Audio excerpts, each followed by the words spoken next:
method or strategy to offset some of the events or a repetition of the events that have taken place here in Los Angeles recently. We have to go to the root. We have to go to the cause. Dealing with the condition itself is not enough. Dear Mr. Massa, I'm just trying to mind my own business. What's the matter? It's just another day, another black king captured. I'm about to lose my brain, stuck inside this ghetto rapture. I got a lot of smoke. If you want it, you can have it. They want a hat trick, but this is black girl magic. Ain't talking about the kind that'll make you disappear, but I'm talking about the power of the melanin within. Ain't looking for trouble, but I'ma say this one time. I put two dukes up if you try to touch mine. We still want justice for Samir and Trayvon. You say you don't see color, but racism ain't blind. They targeting little kids whose skin look just like mine. So I'm paranoid, it's a war zone outside. And I'm a black queen, so if you ask me to step out of my car, you gon' have to snatch me. Cause I ain't going no damn well. Had to spend my whole life living unfair. Ancestors got my back and they right here. You can never understand, it's a nightmare. Living in my black shoes by the black rules. You can keep your handshake, I don't dap coon. The white man to go nuts if he cash you. But you all on his side like a damn fool. Make it make sense. We are oppressed. Queen. We are exploited. We are downtrodden. Make it make Queen. We are sense. denied not only civil rights, but even human rights. Ahmadiyyah. So the only way we're going to get some of this Ahmadiyyah. oppression and exploitation Queen. away from us or aside from us is come together Queen. against the common enemy. Who taught you to hate the texture of your Ahmadiyyah. hair?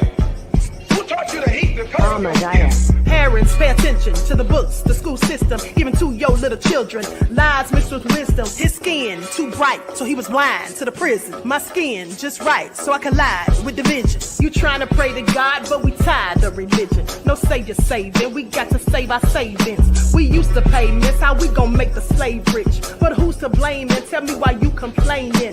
We need a team effort just to rule the nation. Like a bad relationship, missing communication. We missing moderation. They're trying to get a poison to my population. No reparations. I'm getting tired of Satan. We are oppressed. I'm Queen. getting tired of waiting. We are downtrodden. It's the one and only queen of receipts, the dropping gems in these YouTube streets. The lawyer Royce, nowhere to go.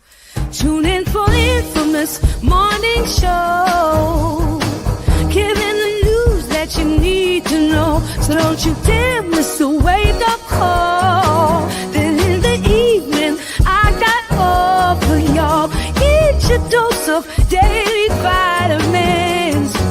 You know the queen makes it make sense. So true.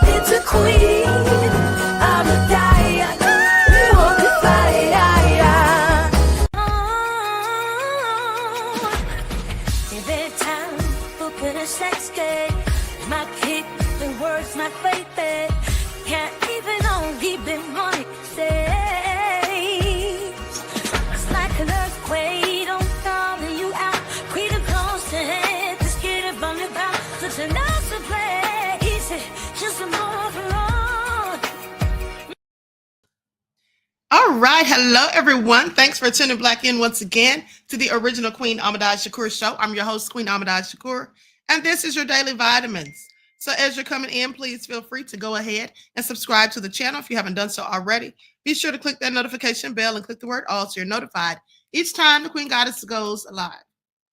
All right. Don't forget to follow me on Instagram at Dr._A_Shakur, TikTok at Dr. A Shakur, and Twitter at DGoddess27. And as per usual, if you don't like what the Queen is cooking, you already know what to do. Exit stage left. There's no need to announce yourself or make a fuss on your way out. Okay? Now hold on just a second. Let me see if there's any hold on.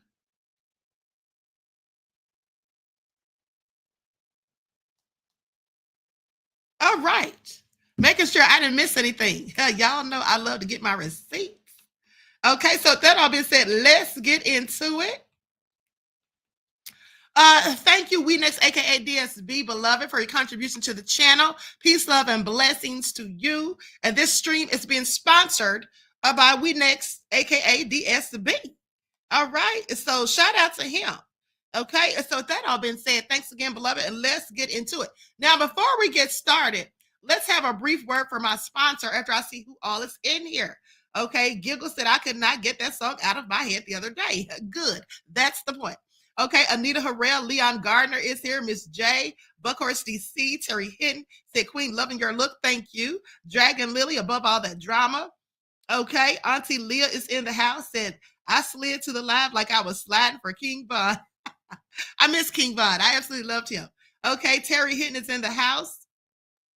All hell nah. Dragon Lily said, beautiful headpiece. Thank you. All right, We Next, aka DSB said, Shalom, Queen, my warrior sister. Thank you. All right, Isa Melisa, and I hope I'm saying your name right, okay? Buckhorse DC.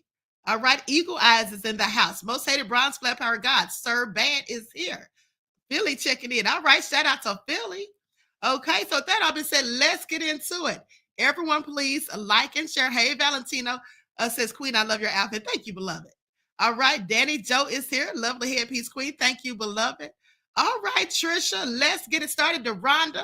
Okay, everybody hit that like button. I see the nefarious Mr. Mercedes. Nessa G is up in here. All right, let's get it popping. Okay, let's get it popping. I'm glad to see you guys like my headpiece. All right, thank you kindly for your nice words. Okay, so with that all being said, and in case you don't know what stone this is in the crown, it is a rose quartz, okay?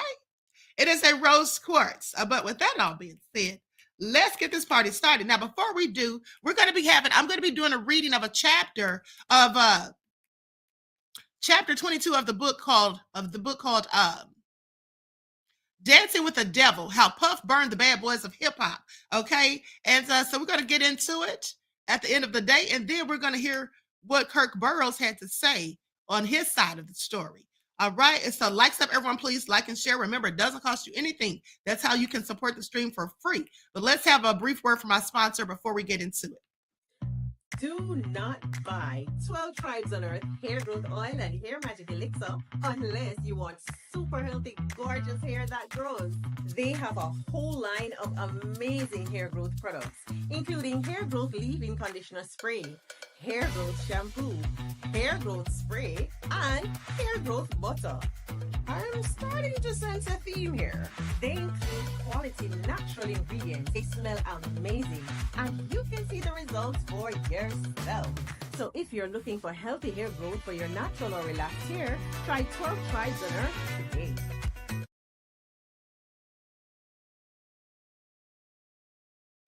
You guys are absolutely nefarious. Okay, first off, let me say, you can purchase 12 Tribes oil for your hair at Etsy.com. Just look for Lisa Crafts, and also you can find it at Walmart.com. Okay, so a big shout out to We Next, aka DSB, for sponsoring the stream, for starting us off with a $50 super sticker, and also for gifting 5 more memberships, okay, to the original Queen Ahmadiyyah Shakur show. All right, so you all shout him out. Hey, Danny Joe says, oh, beautiful. Thank you. Chosen One said, looking amazing, Queen. Thank you. Andrew says, I know what that necklace is. All right. Okay, so let's get into it. Now, listen. Dorada said, Queen, I love that Ankh necklace. Well, thank you. You know, all of these items that the Queen is wearing will at some point be available on my website. All right. So anyway, with that all being said, let's get into it. And I'm laughing because somebody said, Trisha said, I thought that was a bundle of sage, Queen, LOL. Not a bundle of sage. Well, you know, I do keep plenty of sage around because I literally burn it every day. Okay. Okay, so let's get into it. Leon Gardner said, dancing with a devil. Okay, so I'm going to share my screen. Thank you, Andrew says, Queen, I love that necklace. Thank you, beloved. Okay, so I'm going to share my screen and we're going to get into it. This is chapter 22. All right. Everyone, please like and share. Thank you kindly for your cooperation and your participation. And I think you will find this quite interesting. All right, let me just put my little overlay on there. Okay, here we go. Now, this chapter is titled Chaos. Despite the strong power of my faith, I grew more and more upset with Puff as time went by. Now remember, this was written by Mark Curry, a former Bad Boy recording artist. He says, I decided to return to Atlanta before I did something that both of us would regret. I got so angry that every time he visited Atlanta, I wanted to confront him. I wanted to hurt the boy real bad, do something to him to let him know that God was watching his evil and destructive ways. I wanted to take retribution into my own hands, and I made no secret of it. When I talked to my family and friends, I would get mad and vent until they grew tired of me and my complaints. Let go and let God, they'd say. With no steady income from Bad Boy, I had to figure out how to earn money. Since I was regarded as a star in Atlanta, I would go to a club and just pull up and tell the bouncer to let the owner know that I was there and that I would come in for a while for $500. They would pay me just like that because it was a good investment. More people would frequent the club if they thought that a celebrity was likely to drop by any day. The only person who seemed interested in talking about the evils that Puff did was Wolf, who was also spending most of his time in Atlanta now. Now, he was angry as well. He would complain about how he had been Puff's security for so many years and was still struggling. D-Mac and Puff were no longer friends either, so he went back to LA. Wolf was upset with Puff for a dozen reasons, but mainly because he had to spend his own money on attorney's fees when he was on trial with Puff, and Puff was the main one in the club acting a fool. Like Shine, Wolf knew enough of the truth about what happened that night inside Club New York that his testimony could have sealed conviction for Puff, not only for what happened inside the club in December of 1999, but for other things that might have interested an ambitious prosecutor. You see, Diddy was out here doing people so dirty, allegedly, and according to his own former friends and colleagues. But at the end of the day, when these people got in trouble, he didn't even want to afford them legal counsel when he was the one that had the money. And we already have heard so many times that he wasn't, paying them for their work, okay, for the production, for the music they were writing, just for anything, literally robbing these people. So when people who look like me want to defend this man, you sound crazy, because most of the things that he allegedly did were done to people who look exactly like him. Okay, please pay attention. Now, with that all being said, goes on to say, but for other things that might have interested an ambitious prosecutor. Now, Wolf knew where Bad Boy's skeletons were buried. One night in 2002, Puff threw a party at Vision's nightclub in Atlanta, and things got ugly between him and Wolf. They were arguing when Puff got right up in Wolf's face and started talking about how much power he had over him and what he could do to ruin him if he wanted. When Wolf had heard enough of the blowhard, he grabbed Puff by the collar and pushed and pulled him over the club. He mopped the floor with Puff. When he finally let Puff go, Puff started talking about payback. Once he left, everyone applauded because Puff was way overdue for a good ass whooping. Puff left Atlanta and didn't return for months. When he did, he was with a new friend, a man who was also a friend of mine and Wolf's as well, Meech, head of the Black Mafia family. When Puff was with Meech, it was understood that neither Wolf nor anyone else could touch him.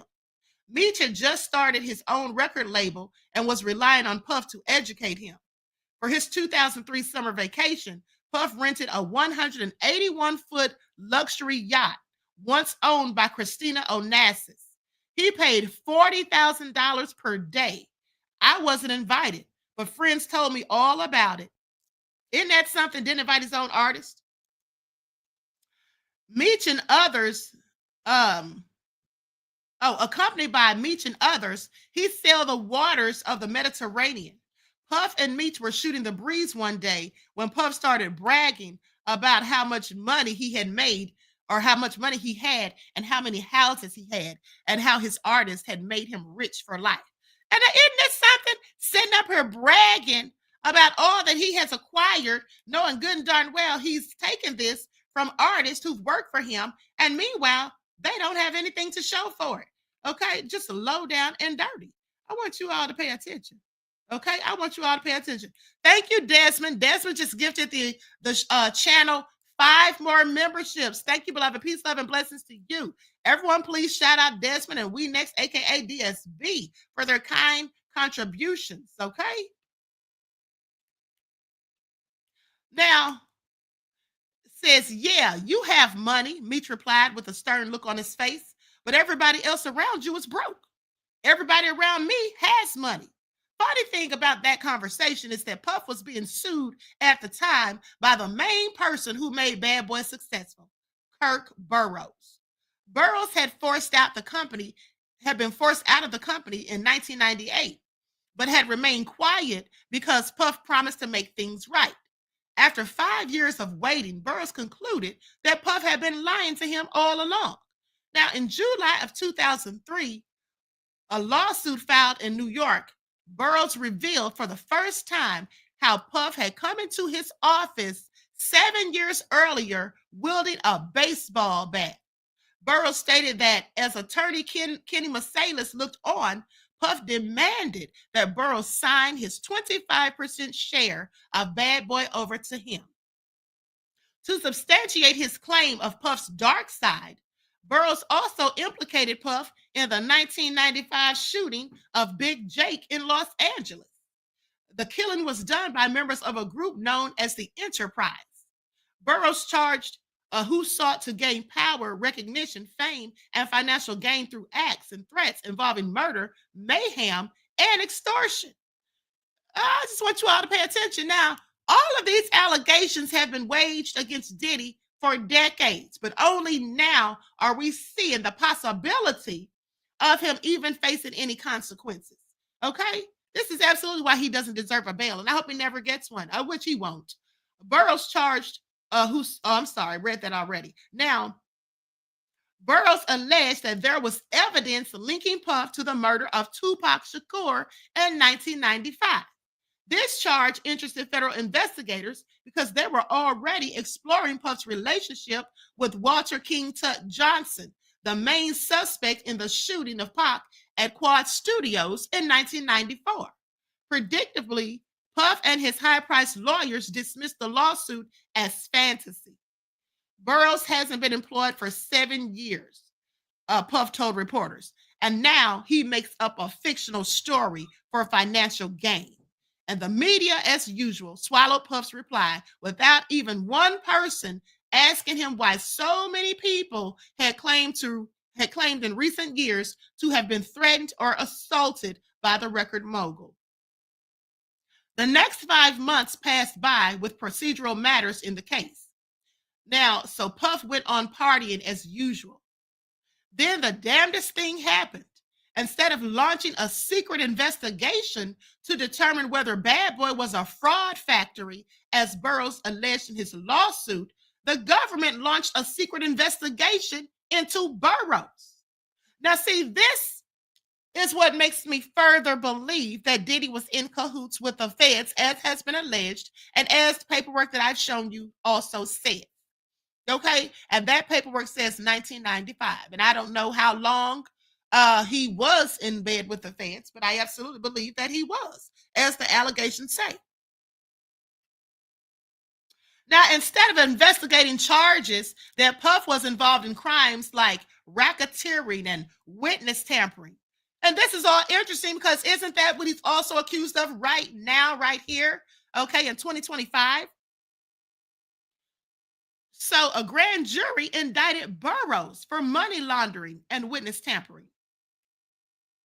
Many suspected that the tentacles of Puff's white bosses were behind the downfall of Burrowes. And you see, this is why some of these people are absolutely going to be protected. Their names are not going to be called out. They're not going to be exposed. And this is my opinion, of course. This is also my opinion as to why the feds want those videotapes, why they want the footage that Diddy has. Because these people are probably thinking, you know, we have covered for you. We have shielded you from prosecution. We have saved your ass many of times over the decades. And you dare to try to come against us with a whole lawsuit with one of our partners and colleagues, Diageo. So shortly after the criminal case behind him ended, the New York courts dismissed his lawsuit against Puff not because it lacked merit, but because he had failed to file the case in time to beat the RICO's statute of limitations. Isn't that something?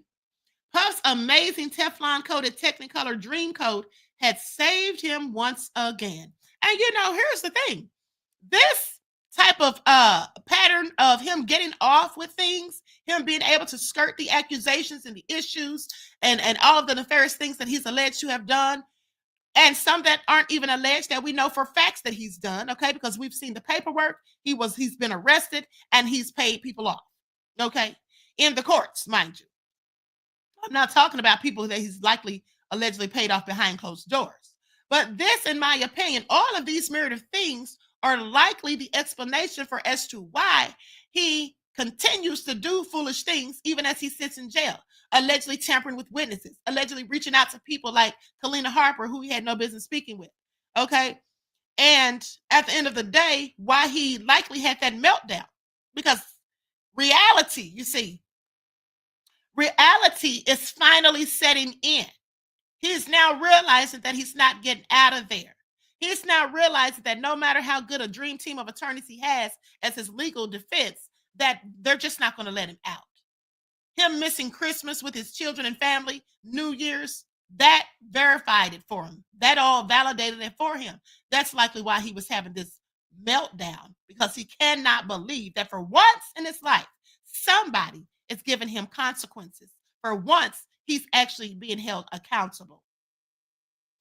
Now, I walked into Justin's restaurant on a Martini Monday in early November and spotted Wolf eating dinner. The minute I joined him at his table, Lamont Riz Gertie came in. Riz had been living in New York until recently. I hadn't seen Riz in over a year. That last time I did was in New York. He was working at Daddy's house. Riz told me that he was going through some court issues in North Carolina at the time. So Puff gave him a job in order to show the court that he was gainfully employed. Riz said that the year of being with Puff on a weekly basis was the longest year in his life. His court battle was over. I woke up one morning as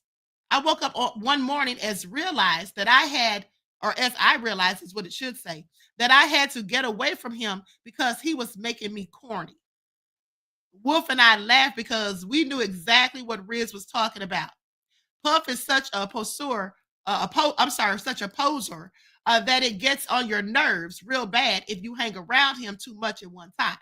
So Puff is somebody that you have to take in doses. And I absolutely believe this because let's not forget that just the other day it was reported by someone who used to work for him that he had this energy about him that he would literally suck the fun out of any room that he entered into. Okay. And just a nasty, nefarious person who wanted to always prove and show that he was in charge and that he could make people just jump, and when he told them to, they would say how high. That's what Diddy sounds like to me. And let's not forget that I believe it was Gene Deal that told a story of how he went off on one of his chefs, I believe it was. And before he did so, he told Gene, yeah, watch I make her ass cry. Watch I make her cry. So that's something that he got a kick out of, being nasty to people, demeaning and humiliating people and hurting people's feelings. Okay. And especially women. And I believe that he specifically liked doing that to women because I think in real life, he doesn't really like women. He loves the men. That's what I think. Now, of course, that's my opinion. I can't substantiate it. But with that all being said, they asked me to stick around because they were going to a strip club as soon as they finished dining. V came into Justin's as we were leaving. So the four of us went to Magic City. Now, Wolf and Riz went on stage to get a lap dance from the fine ladies while V and I egged them on from the bar.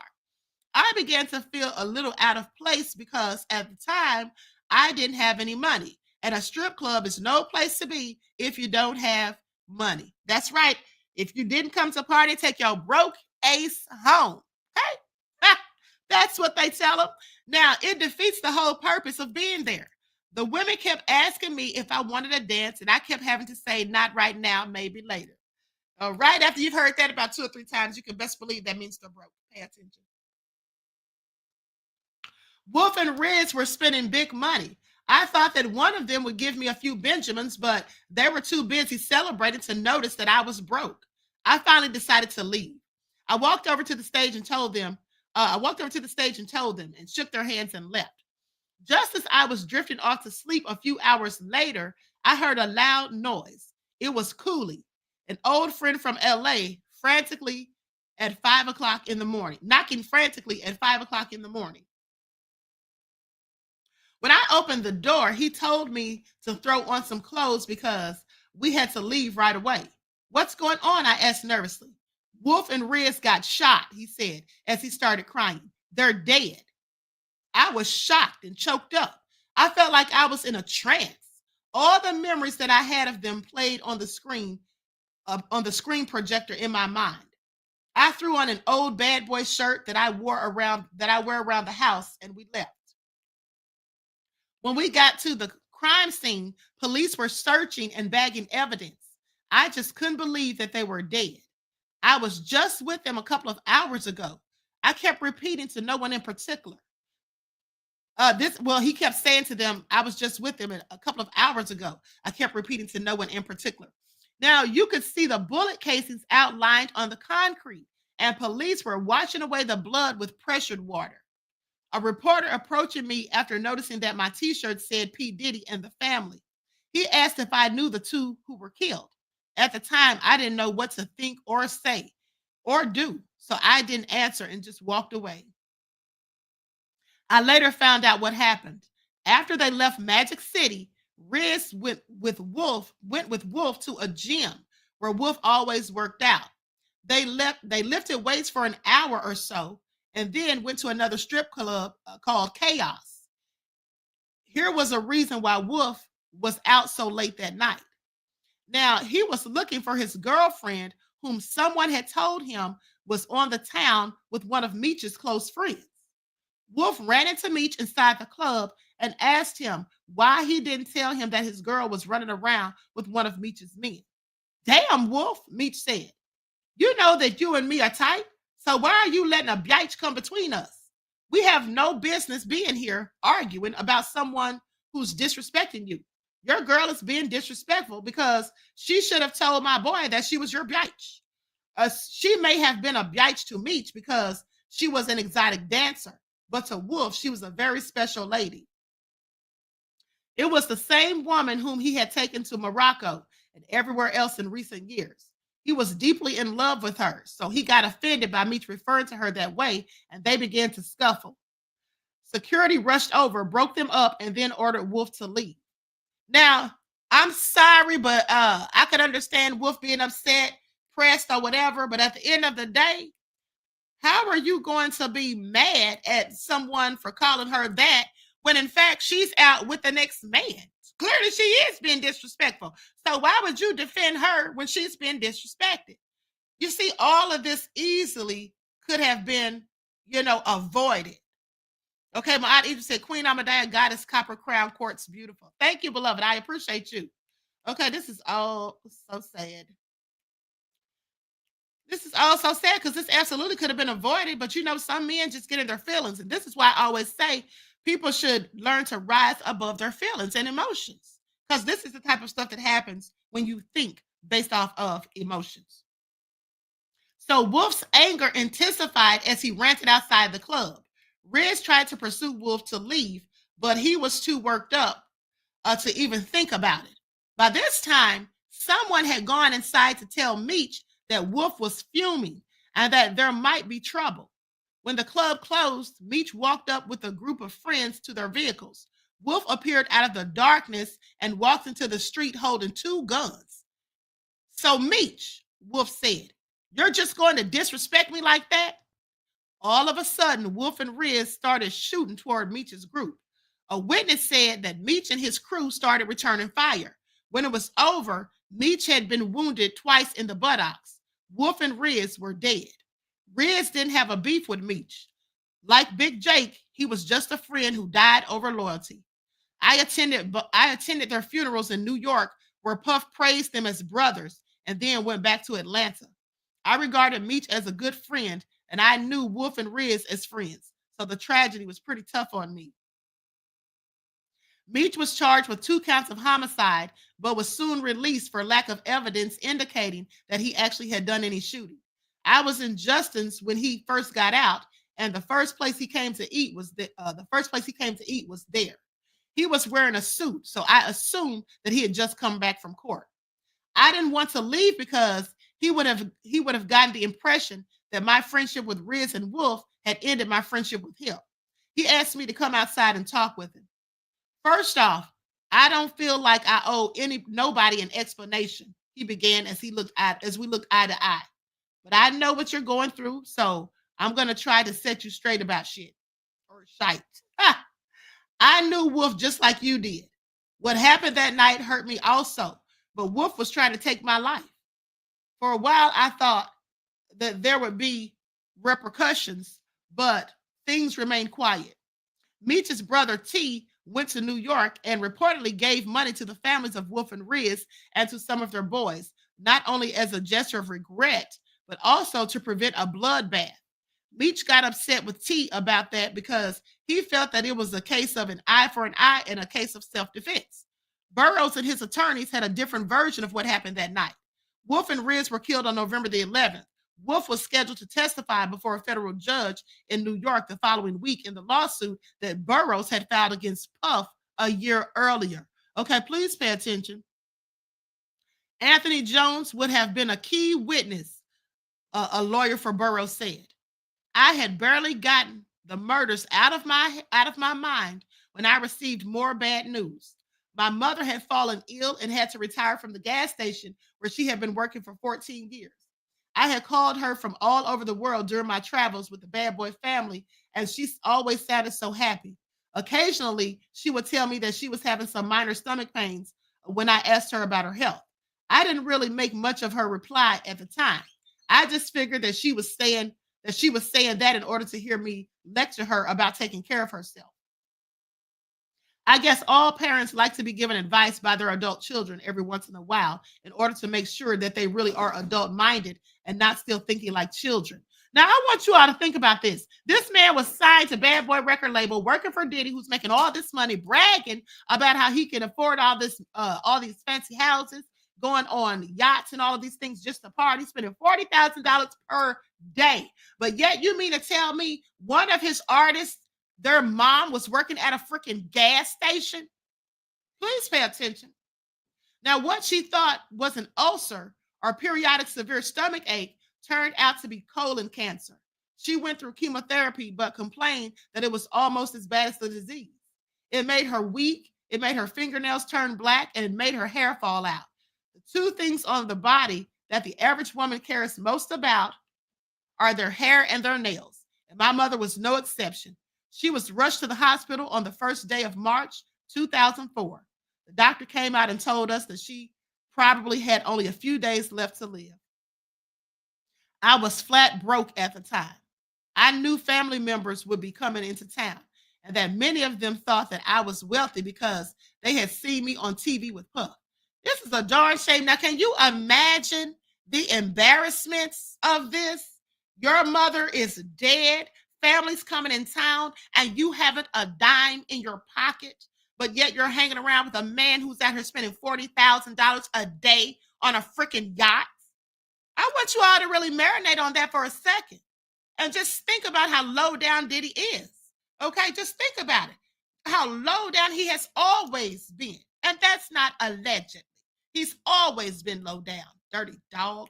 But let me continue. I called Puff and asked him if he could advance me some of the money that I would receive later from my publishing. I hadn't really talked to him much since Wolf and Riz died, but I thought that he would at least return my call when he heard why I had called. I got no response. Are y'all hearing this? Do y'all hear this crap? Didn't even return the man's call after knowing the man's mother died. When I told a friend about my predicament, he said that he could give me 5 pounds of Mary Jane to sell and keep the money. Now, the reefer was from his personal cachet, he said, so he wouldn't get in trouble for not collecting the money for it. This is so sad. I know that sounds crazy, risking my freedom to get money just so relatives wouldn't realize how broke I was. But that's how hazy my thinking was at the time. When you adore your mother, her death can make your mind really do a number on you. I left the hospital that night and headed towards Myrtle Beach, South Carolina. A friend that I grew up with told me that if I could make it to Myrtle Beach, he would be able to sell all of it. I drove all night in order to get back to my mother as quickly as I could. My friend sent his contact to my hotel room around 7 o'clock the next morning. The guy looked at the trees, or the Mary Jane, smelled it, and then said that he didn't want it. Wow. I didn't have time to argue, so I put it back in the bag and packed for home. I thought the sale was a sure thing and consequently had no money on me. I didn't have $1 for gas. My friend gave me $150. This is all so darn nefarious, honey. Please pay attention. Your mom was always so nice to me, he said. I made it back to Atlanta March 3rd. Mother died the next day. I didn't have enough money to pay for the accommodations of relatives or even to pay for all of the uncovered funeral expenses. I'm sure they must have wondered what happened to all that big time celebrity money that I was rumored to have had. If they only knew. When my father died, I went to Puff and told him that I wanted to at least let my mother live long enough to hold my first album in her hands. Don't worry about it, Mark, he said. I promise you, it'll be out way before then. Y'all hear this stuff like this is all crazy. You know, at the end of the day, Diddy never has cared about anybody other than himself, as far as I'm concerned. Okay? I don't think he's ever cared about anybody other than himself. Please pay attention. Now we're going to go on to the next chapter. Okay? Above all that drama said Bammer weed, shaking my head. Florida native said, I never heard a good Diddy story. Me either, beloved. Okay, Leon Garner said, this is evil. Miss J said, you're working with a mogul, but you're broke. Shaking my head. That's crazy work. It absolutely is. Reggie says, this is reminiscent of Biggie, how Diddy never paid him, just took him places, paid for shite, but never gave him publishing rights. And let me tell you, Diddy learned this from people like Clive Davis. Now, this is my opinion. But if you all ever saw that movie Cadillac Records with Beyonce when she played Etta James, if you saw that movie, and Columbus Short also played in, that's really a good movie, right?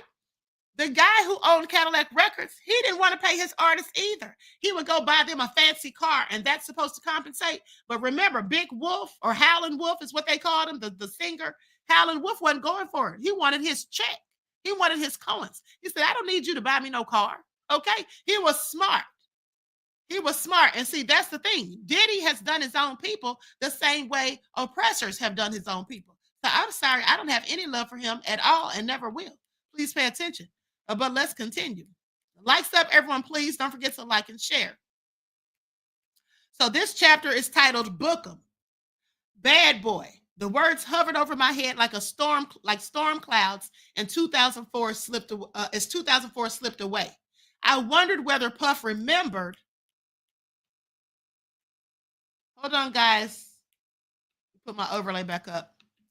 Now, I wondered whether Puff remembered about his promise to me when he learned of my beloved mother's passing. After she died, I lost most of my desire to even be released on the Bad Boy label. I had fought him for so long that I finally concluded that it was one battle that I could not win. I called my lawyer to see if he could talk to Puff about releasing me from my contract. I was far from the only one that Puff had left hanging, though. Random House sued him in February of 2005 over the autobiography that he failed to deliver. The company stated that it wouldn't have sued had he returned the $350,000 that they gave him in advance. Okay, I want y'all to pay attention, honey. He was just taking money from everybody. All they wanted was for him to return the $350,000 that they gave him in advance. But Puff had kept promising them for 5 years that the book was coming. When he refused to cooperate with Michael Gilmore, who was relying on money from the book to settle his debts, the writer had to file for bankruptcy. In April, Puff electively ended his stake in the Bad Boy label. He sold the company to Warner Brothers, but remained CEO of Bad Boy. The deal netted him another $30 million. He settled his problems with Randall House and kept on stepping. In August, he was in the news again after British tabloids ran a story about him allegedly breaking Kim Porter's nose during a brawl on a yacht in St. Tropez. The newspaper reported that people heard them arguing about 2 o'clock in the morning, and some were awakened 5 hours later by screaming. all nefarious, honey, okay? Diddy probably did every bit of it. Puff claimed that people were mistaken about hearing them arguing and about Kim screaming. He said that they were enjoying a quiet evening, but that the boat rocked as they were going inside and Kim tripped on a rug, which caused her to fall and hit her nose on a table. This sounds like some crap out of a book, okay?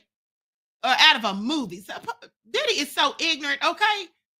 Now, everybody's going to believe that when I'm quite sure that if not all, many of the people on that yacht that night or that day had likely seen or heard stories of him putting paws and feet on people prior, specifically women. Now, it said that she fell and hit her nose on a table. Whatever happened, everyone agreed that Puff summoned a plastic surgeon to the yacht to fix the damage.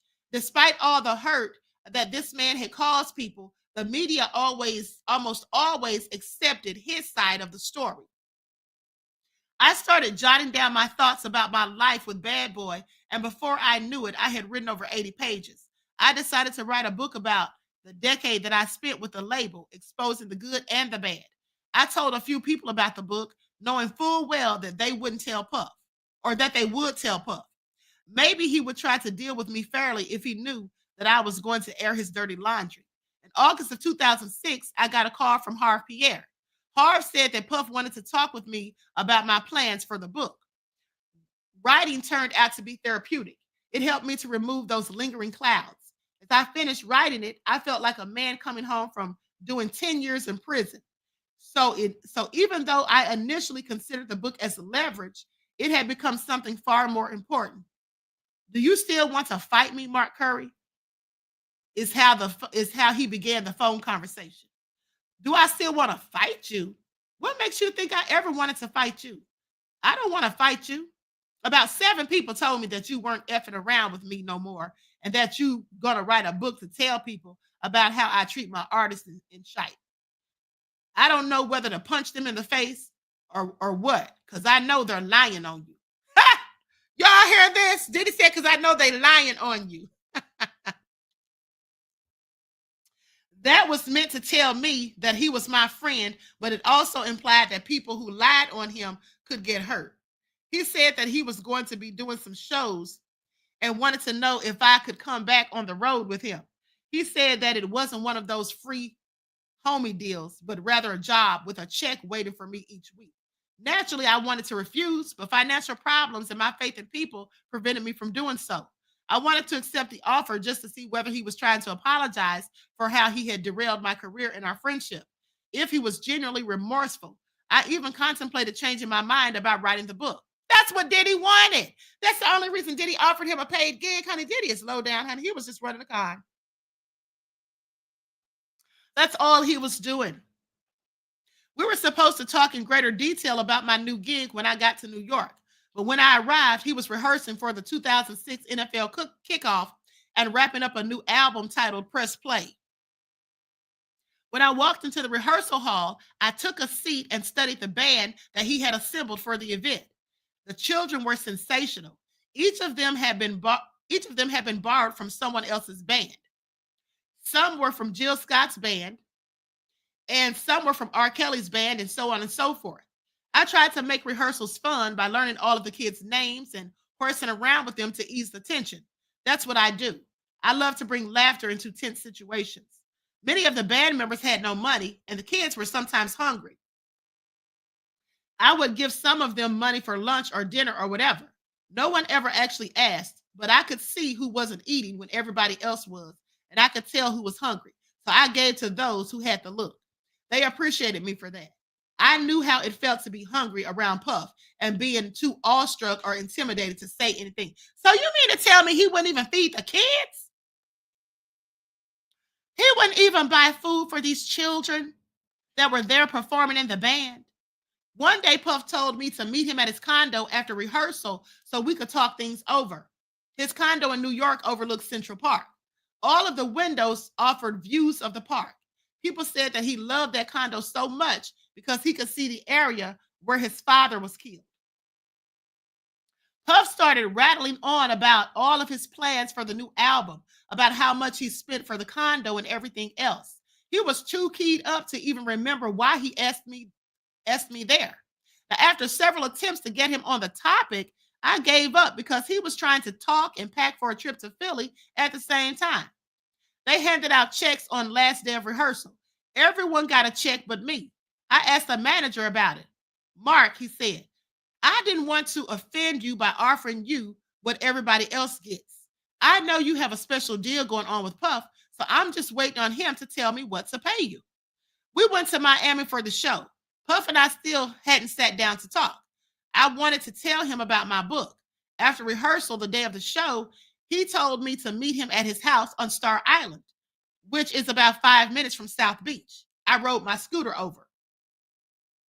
I pulled up to a house that looks similar to the Hotel Atlantis in the Bahamas. Puff bought this house from Tommy Mottola for $25 million, which was about 5 times as much as Mottola paid for it. He seemed to idolize this guy. This is the same dude, mind you, that Michael Jackson called the devil.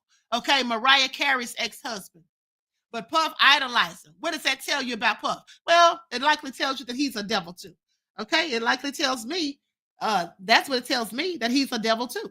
Now, when I walked into the house, I wondered how someone who calls me his friend can live in so many million-dollar homes, but pay me so sporadically that my own home was in foreclosure. He still hadn't gotten my money situation worked out after Puff's performance was over and everyone was ready to head back home. I at least wanted to get my money before I left. If I went home empty-handed, my wife was going to flip out.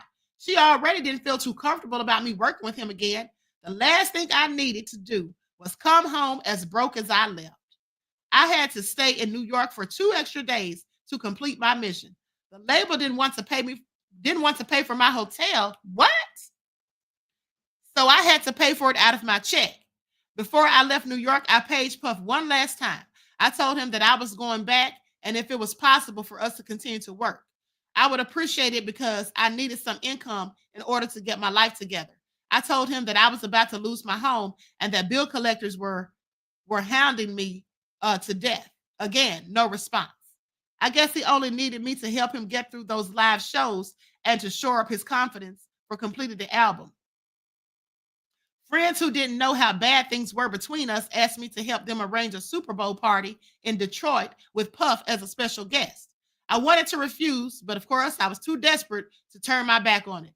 When I called him to discuss their request, he said that he wanted $100,000 per night.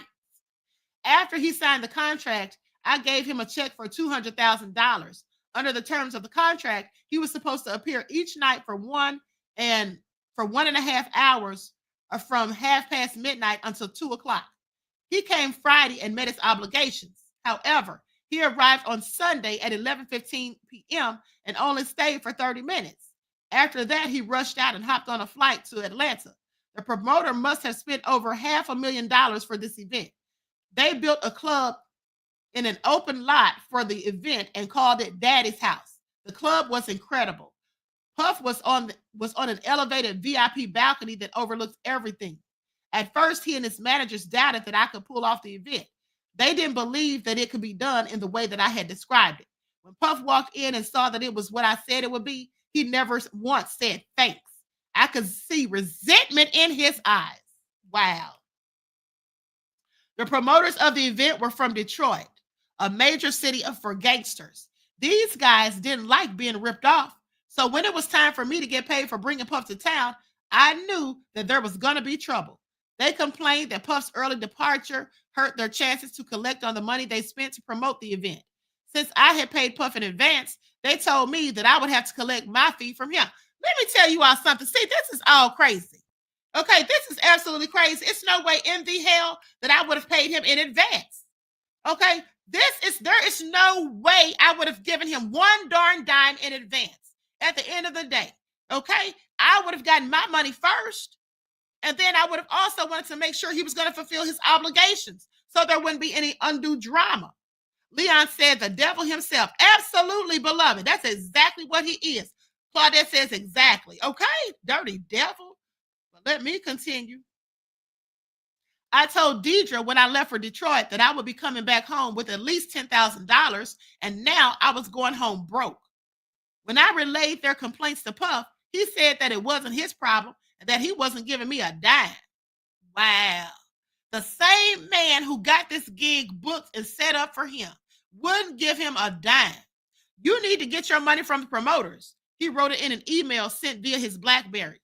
As I went home penniless, I thought about how nearly every artist signed to Puff's label had also ended up penniless, in jail, on drugs, or dead. Any artist who trusted him ended up getting burned, and Puff laughed all the way to the bank.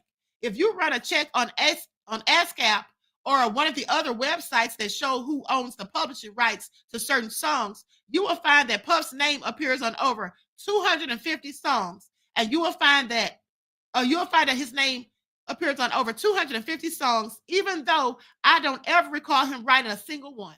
I do recall him changing one word here and adding an electronic symbol there. Didn't I tell you all that before? I said that Puff would, somebody in the industry told me this years ago, that Puff would always sign people's album or have his name put on albums as executive producer, but all he would have done is just click a symbol. Okay? But nothing that constitutes contributing within the meaning of copyright laws.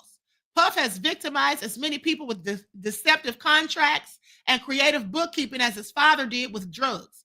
I don't pretend to know the exact number, but this book offers a pretty good sample. Puff should have no trouble understanding it. He is, after all, the master sampler. Chapter 24, Fallen Angel. When D-Mac first introduced me to Puff, I just knew that music was my calling. Using the musical talent that God blessed me and my ancestors with, I felt like I had a special gift that God wanted me to use to bring joy to others. When I signed the contract, I thought that God was going to work through Puff to lead my life into the right direction. I was always thrilled to perform on stage, and I enjoyed the camaraderie of being off stage with fellow artists, friends, and fans. I kept a mental note of all those people who supported me from the beginning to the end of my years at Bad Boy, because I figured that I would get a chance to pay all of them back one day.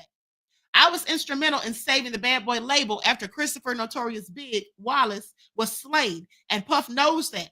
I was instrumental in Bad Boys fulfilling its contractual commitment to the makers of the movie Godzilla, and Puff knows that. I taught him how to rhyme and how to move when you rhyme. He knows that. If you look at all of the early hit songs that Puff had, you will find my name on most of them. I'm not saying any of this to brag, but merely to point out what too much faith in another person has netted me. Although Puff sold Bad Boy and sold out the real bad boys of hip hop, he remains a multimillionaire whom many people think is genuinely a good guy. But let's look at those who trusted him. I bought a home for my wife and child after Puff promised to release my album in 2005. He actually went on radio and told fans that I was in the studio finishing up my debut album. You can verify this by simply typing in my name and his name in Google or any search engines, or checking some of the Bad Boy sites for fans. Last year, I lost my home to foreclosure, just like thousands of other American families who place too much faith in their fellow man, like the sweet-talking lady at the mortgage refinancing company. Today, I am homeless and still driving a 1992 Honda Accord that I bought at auction 5 years ago. I still cannot afford health insurance for my son, my wife, or myself. But as Gloria Gaynor sings, I'll survive. Guys like Puff, who grow up with a silver spoon in their mouth, take so much for granted. They think that all those young people in the ghetto and the barrios have nothing better to do than join gangs and get into fights so they can end up as a crime statistic. Guys like Puff don't realize that no one in his right mind really wants to be a player or a con artist or a thug or any of those stereotypes that do nothing but keep Black men on the bottom of the economic totem pole. If you reflect on the careers of any of the gangster rappers, even going back to the beginning with men like Dolomite in the early 1960s and the Last Poets in the early 1970s when hip-hop was born, you will discover that most of them died broke or still live hand to mouth. The major exceptions of which come to mind are two stone cold rappers, Ice-T and Ice Cube. Ice-T claims that he was a big-time pimp once upon a time, but the evidence is thin. He gained national attention after recording a song called Cop Killer, which was in response to police brutality in the ghettos. But when Hollywood came calling for an iconic offer, the producers of a hit crime drama wanted him to play a cop. All Ice-T said was, "Show me the money." He has been a better role model playing a fictional cop than he was during his days advocating the murder or real ones or trying to be Iceberg Slim Jr. Ice Cube is an artist who grew up in the ghetto and whose lyrics had young black men thinking about revolutionary changes in America and how racism reinforces economic oppression. Once again, though Hollywood came knocking with one of those offers that most people can't refuse, you won't hear him talking about revolutionary changes anymore. But you might see him paying a couple of poor Latinos to fix up his vacation home in his latest movie. I'm not knocking it, just stating how the tables turn and people change when you give people options and opportunities. Like Malcolm X said, if you put enough cream in your coffee, pretty soon you won't even know that the coffee was ever there. People should be able to change for the better without selling their souls. Men like Ice Cube and Ice-T and me know the real reason why the message of hip hop got away from revolutionary change ideas and reverted to Civil War era ideas when Black people used the N word to refer to themselves. It's social mathematics, which goes like this. If a brave slave like Sojourner Truth takes one step toward freeing Black Americans, a freed slave son will one day take 2 steps freeing others all over the world. Truth plus activism equals liberty. Hip hop began as music that young Black people enhanced because it addressed the ills that have oppressed them and their people for hundreds of years. Today, it is a music that young white people embrace for reasons that still are not clear. Someone should tell them that myths to the contrary, there is no glory in barricading your baby's crib with screens to prevent rats from biting her during the night. There is nothing cool about having to eat sugar sandwiches for lunch because all mom could afford to buy with her last food stamps was a loaf of bread and a small box of sugar. There is no glory in carrying a knife or a gun and risking being arrested because you are afraid of being jumped by another kid who wants to jump you in order to join a gang or jump you in order to join a gang of kids sticking together to avoid being jumped. I still cringe every time a young white kid pulls up next to me at a stoplight with a song bleeping the N-word, blasting from his radio, or when I pass by 2 Asian kids at the mall and hear them pretending to be gangsters by calling each other my ninja. If people like Puff really understood the hip hop culture, they would be out in the street picketing his own record label and sending petitions to Congress to demand that record executives stop turning away Black artists who refuse to sing about drugs and violence or refuse to rap about being pimps and killing or indulging in all the other vices that have ruined minority communities. Music with a positive message has just as much right to be heard as music with a negative one. Stop locking out brothers who want to rap about correcting social ills. Yes, I wrote about those things once upon a time, but I was young and unaware of the cultural ramifications of what I was doing. I had no children at the time, so I didn't think about the impact of the music on children until I had a son of my own. I didn't think about all the senseless violence mentioned in the song in those days. But today, when I visit my friend Chris, who took me to the Million Man March and who supported my musical ambitions from the beginning, I think about those lyrics. I think about them because a young man who wanted to earn street credibility shot Chris at close range 2 years ago, leaving him paralyzed. I think about the guy Eddie who sold drugs to Bobby Brown right out in the open at nightclubs in Atlanta. Eddie was selling death, if you recall. Now, he ended up selling one death too many. Someone killed him. I think about JD, the wild and crazy guy who went up against the Colombian drug lords and who would fight anybody at the drop of a hat. So there's a shout out to you, JD, because I know that you will read this book many times while you finish serving your time. And I think about Meech, who was recently incarcerated after pleading guilty to multiple drug offenses. So what you will, but any brother who can handle an operation that large is a genius. Maybe God will help him use his natural abilities to straighten out the lives of a lot of the young cats who idolize him. When people ask me why I chose to refer to Puff as the devil, I surprised many of them by saying that I really believe he is a devil of sorts. People have no problem thinking of certain other people as earthly angels, even though they don't use that term purse. But when we call someone or designate someone as a saint, aren't we really saying that she was an angel compared to other people? When we look at people who have devoted their lives to helping their fellow man despite their own troubles or poverty or ill health or whatever, aren't we separating them from aren't we separating them for special status among humans? Of course we are. So if we think of people like Edgar Cayce and Mother Teresa and Mohandas Gandhi and Dr. Martin Luther King Jr. as saints among mortals, why can't we accept the idea that people like Hitler and Count Dracula the Impaler and Nero were devils among them? God removed Puff's daddy from this earth. God removed Puff's daddy from this earth when Puff was only 2 years old. He was a heavy burden for a child to carry. That was a heavy burden for a child to carry. But the Holy Bible reminds us that the sins of the father are often visited upon the children or even the grandchildren.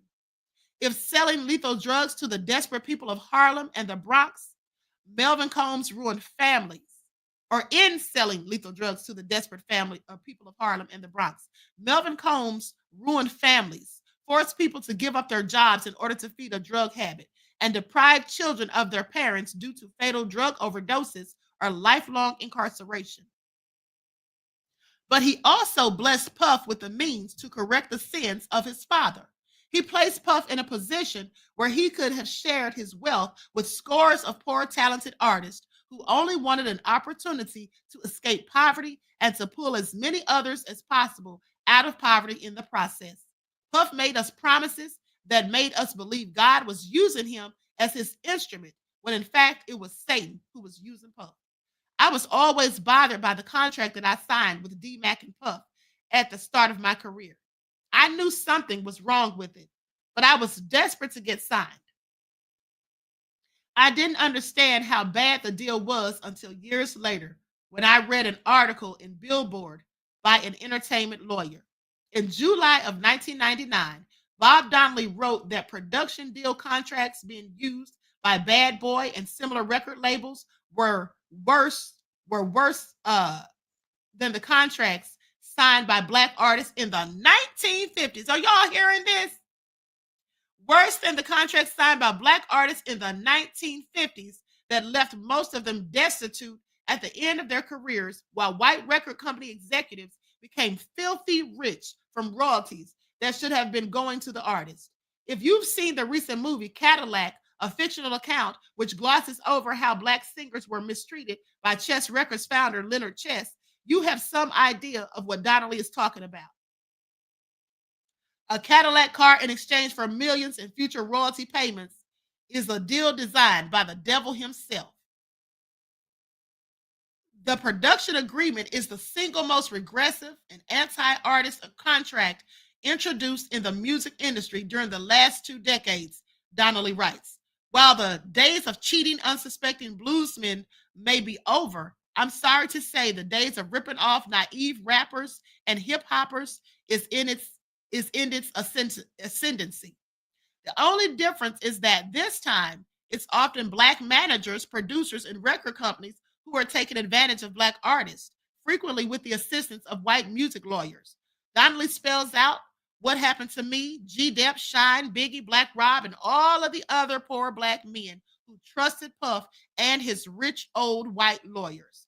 It took me a long time to understand that, but I take comfort in knowing that I have prevented some of my friends and other budding artists from agreeing to any deal where someone wants a percentage of the gross instead of the net. Anytime someone tells you that they want to be paid from your gross amount, tell them they are gross and to get the hell out of your face because they're trying to rob you. Puff's timidity as a young adult prompted him to forge an image of himself as a gangster. Young brothers like Biggie, Shine, Mason, G-Dep knew that there is no deal or no real glamour in being a thug. So they came to Puff in hopes that he would rescue them from that fate. Instead of rescuing them, Puff demanded that they pretend to be the very thing that they wanted to escape. An uneducated black man feared and reviled by the public. Isn't that something? When I signed with Bad Boy, my mother was so happy as someone who had just discovered a gold mine. I can see the smile on her face now as she watched me on television. I can hear my father's voice saying how proud he was of me being signed to a major record deal. I'm happy that Puff gave me the chance to succeed in music, but I'm unhappy that the only reason he did so was to develop his own career as a rapper. I'm happy that my wife stood by me through all those years because her faith in me gave me the strength to keep writing hit songs. But I'm unhappy because Puff took those hit songs for himself and prevented me from taking my talent elsewhere. My wife entrusted our future to me, but my reliance on Puff made my promises to her and Mark Jr. end up as lies. My music comes from my heart. It's a symbol of my life and of the human experience. When I started to realize what kind of person Puff really was, I was doing some serious spiritual rebuilding. When I reflected on the time that I had invested in him, I felt lost and alone. I still don't know why God put my life on the same road next to Sean John Combs, and I may never know. I do hope that in writing this cautionary tale about what really happens inside the music business, I will prevent at least one young man or woman from signing a record deal before consulting with a counselor or lawyer who is independent of the record companies. If only one person hears my message and avoids the sharp curve in the road where my own hopes and dreams crashed and died, that will be testament enough to God's greatness and to my true mission in life. Through prayer, I have finally vanquished the hard feelings I harbored for Puff. And as my father once told me the only way to beat the devil is to love the hell out of him. The title of this book is based on a story that a minister used to tell us in church. A parishioner came to him one day and asked if a man would burn in hell if he had an affair with a married woman next door. Well, son, the minister replied, you may not burn in hell, but you'll suffer burns on your hands and feet or somewhere because you can't dance with the devil and not get burned. The good Lord, he continued, doesn't ask much of his spoiled children. All he wants us to do is to follow the 10 commandments. There are a lot of commandments, but God makes it easy on us by reducing the number to just 10. One of them says, thou shalt not covet thy neighbor's spouse. So if you've already had that affair, you violated God's top 10. You violated God's top 10 list. Every time you violate God's top 10, you're dancing with the devil himself. All right, this is absolutely, heartbreaking to hear how low down and nefarious Diddy has done people. Okay, people that he signed, people who trusted him and believed in him. Oh, so crazy. Miss J says, all I can see is Diddy licking his lips and rubbing his hands together, looking at vulnerable fresh prey like an evil villain. Absolutely. That's exactly what he was doing. Now, with that all being said, I want you all to hear. Hold up. Let me pull my overlay up. Likes up, everyone. Please like and share. And let's have another word from my sponsor while I get this ready, because I'm going to let you all hear what Kirk Burrowes had to say about Diddy. Do not buy 12 Tribes on Earth hair growth oil and hair magic elixir unless you want super healthy, gorgeous hair that grows. They have a whole line of amazing hair growth products, including hair growth leave-in conditioner spray, hair growth shampoo, hair growth spray, and hair growth butter. I'm starting to sense a theme here. They include quality natural ingredients. They smell amazing, and you can see the results for yourself. So if you're looking for healthy hair growth for your natural or relaxed hair, try 12 Tribes on Earth today.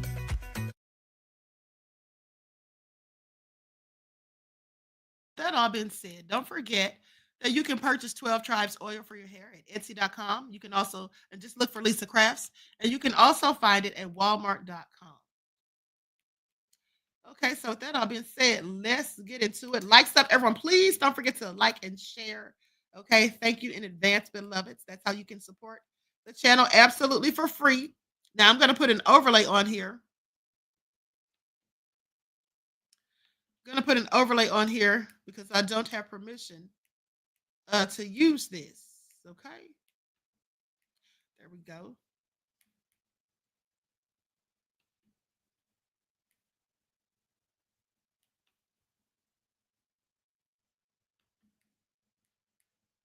Okay, I'm going to share my screen.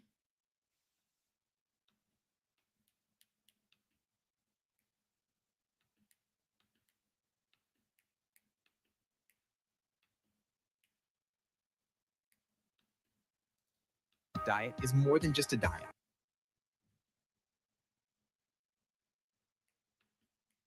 People that stand by him, I won't give their names, but they're superstars. They know me. They know what he did to me is not right, but they give him a pass. I akin it to, you live next door to a serial killer and you give him a pass because he didn't touch your house. Yet. There's something wrong in it. Something not neighborly for the other neighbors who don't know that this man is hacking everyone up and you good with it and you stand by him and you overlook it because he didn't do it to you, or he's so cool, or he's the legendary this. You find an excuse or a reason to overlook it. But there's real harm, real life adjustments and life shifts that he's responsible for. I was never arrested before. After the Mary thing ended, I found myself trying to see what I was going to do next. The feds started chasing me down around 2004, 2005. One fateful December, two brothers that started out with Bad Boy with us that I know very well was murdered in Atlanta. Wolf, I want to shout him out. Sleep in peace. I want to shout his mother out, who's left to carry the legacy of both of her sons that are now gone, Wolf and Wolf Jr. And I want to not make it wrong. I want to say Rizzo, but I can't think of his first name right now. But both of them were shot down in Atlanta and buried. I got, for the first time in my life, an awkward phone call. And I wasn't in a bad place. I was just, what am I going to be doing next in my career? But a blocked number came in, and it was the feds saying to me, you are marked. Your former partner has put a $5,000 hit on you. Don't you go to the barbershop Danny and Mel's in Harlem on 7th and 148th? You sit in the front chair. The hit's placed in Drew Hamilton. Are you familiar with any of this? Well, pardon the expression, I almost shitted on myself because I was driving around. All I could do was hang up the phone and pull over and was like, what the?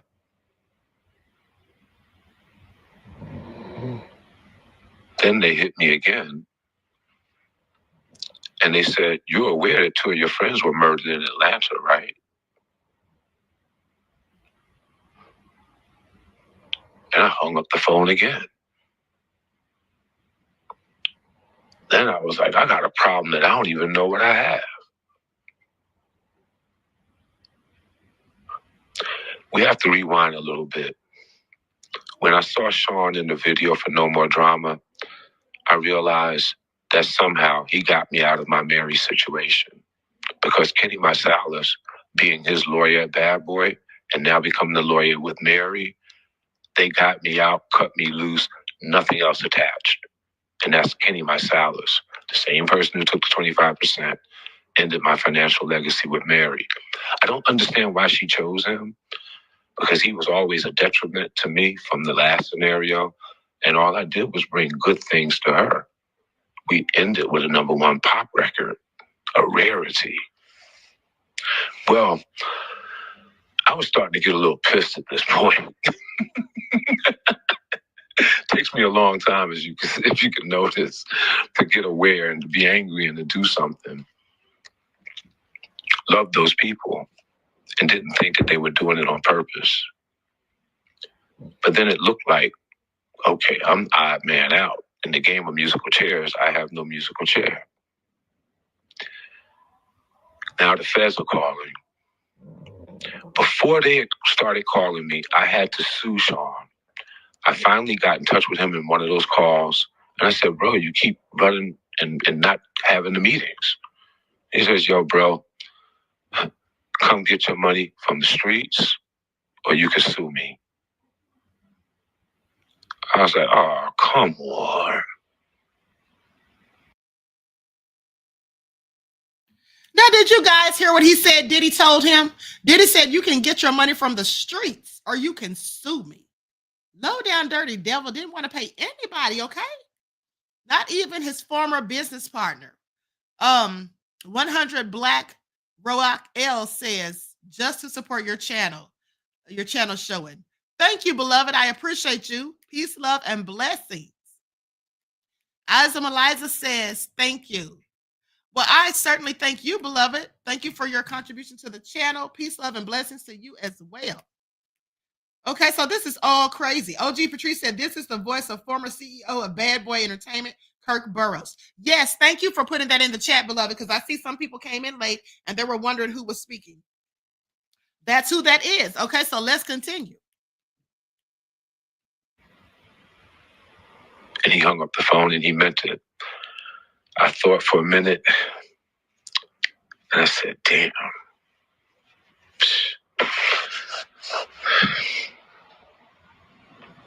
So I decided to call his bluff, put in the lawsuit for my 25%.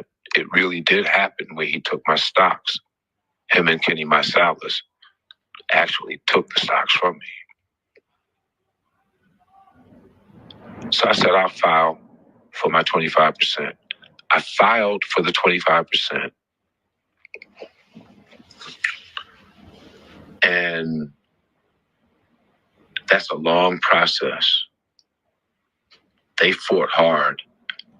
If you look back and do your research and you pull up the filings, you'll see that he responded to my filing telling the courts, not the public, telling the courts that I never worked at Bad Boy. I was just a fan of his that wanted money from him.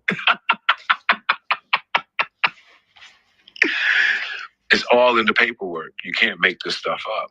And Kenny Marsalis put together a legal team like no other with looking at my man's face right now. He's a pit bull of a lawyer. Wow, I will have that better for you. I didn't know we was going to go this far into it, but he's a successful lawyer and he wins all his cases. And they beat me. They beat me. I was about to get to discovery, where you have to say on camera what happened to his stock. And my lawyer would get a chance to interview all the parties. They kept pushing that off for about 2 years. And somehow, right before it was going to happen, the discovery, I get arrested by the feds all around the time that they're calling me. By that June, Rizzo and Wolf were killed that December.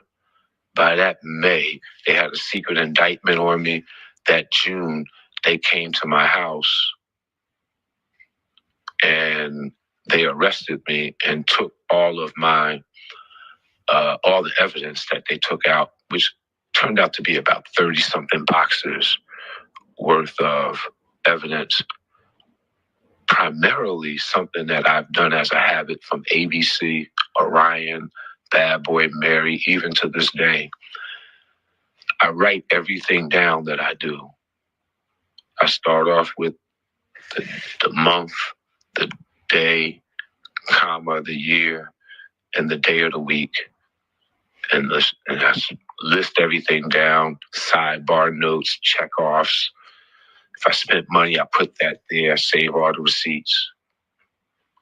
So for the book that I'm writing, Persona Non Grata, I have every logbook for all of my career moments, including the startup of Bad Boy and all of what I did for the artists and the talent there. So I can back up the things that I'm saying. When they came to arrest me, they took all of those things. All of my logbooks, they took all of that. They arrested me for cocaine distribution, money laundering, obstruction of justice. They loaded it up. You can, as Hocus said, can see in the newspaper articles that they still have online. Those things don't ever go away. They have me, not in quotations, they have me saying in a newspaper, never interviewed before, that I knew who killed Tupac and who killed Biggie, and that I was telling it to the feds. That made me a marked man, right? So by June of that year, 2006 or so, July, things started moving fast. I hired Murray Richmond, don't worry, Murray. Hey, Murray, what's up? I ended up going to jail. I took a plea to obstruction of justice. They couldn't associate me to cocaine selling, nor money laundering, but the confidential informant, there were 3 on my case. I never knew who they were, but one of them had to have been around us from the very early days of Bad Boy, because they told things about Bad Boy that only Sean and I would know. And those things put me in a vulnerable situation. I plead out to obstruction of justice, and big deal for me. Never been arrested, had a clean record, never had to do time. Didn't think I was going to have to do time, but on that day in October for the sentencing of 2000, I think it was 2005, or 2006, somewhere around there. I'll have the dates better for you. Whenever it was that October, they did drop it down that I had to go in. There was a time before the sentencing that if I had snitched, if I had something to tell them, that I wouldn't have to eat their food, and I would win my lawsuit. My monies that I'm missing would come to me, and I would have a top level position at any label that I would like to work at.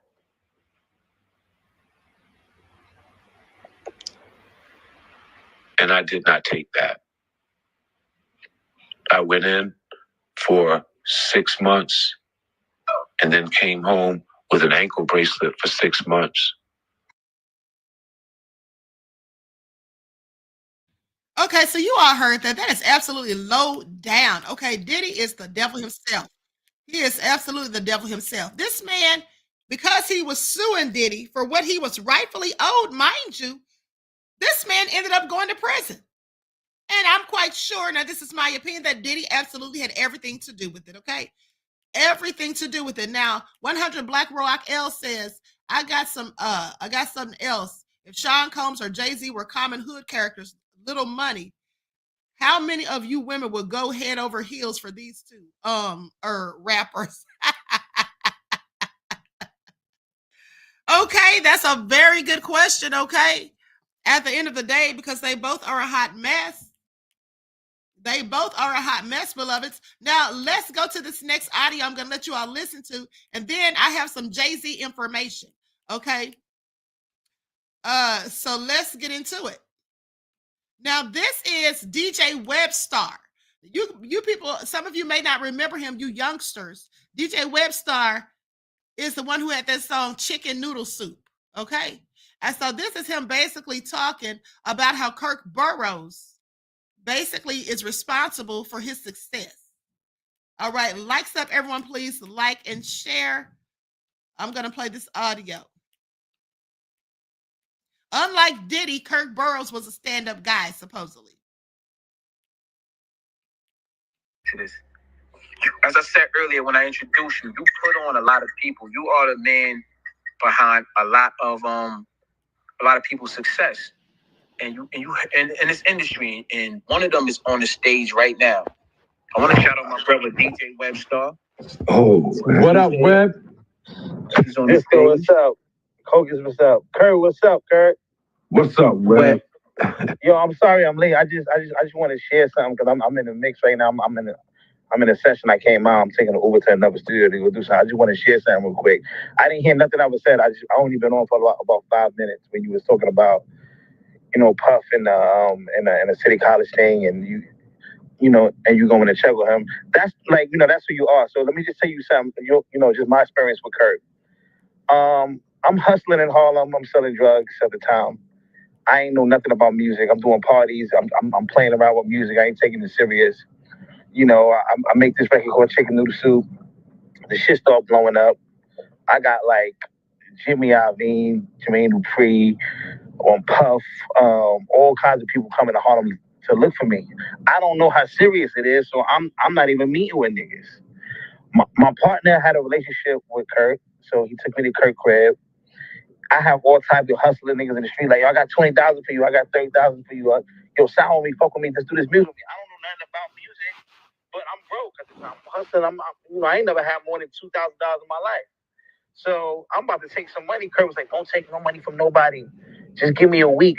I'm going to take you to sit with every executive in the music industry you're going to want to meet with, and then you can make a decision what you want to do. Kurt took me to sit down with every top executive at every label I'm meeting, whether from Def Jam to Job to Interscope to Warner. I sat down with every major company, to Asylum, Joey IE, all of them. And Kurt taught me, the first thing he ever taught me was, I don't care if you know what you want to do, you take a meeting with everybody because you just never know what relationship you might develop from going there. Long story short, the last meeting was with Monty Lippman. It was a Saturday. Monty Lippman don't take no meetings on Saturday, but he met with us. And Monty Lippman said, hey, how much you want to sign? I'm a funny nigga, so I go, I want $1 million. I'm joking. He said, call your lawyers right now. Kurt couldn't even believe it. Kurt started laughing and shit. Kurt's a funny nigga. Kurt started laughing.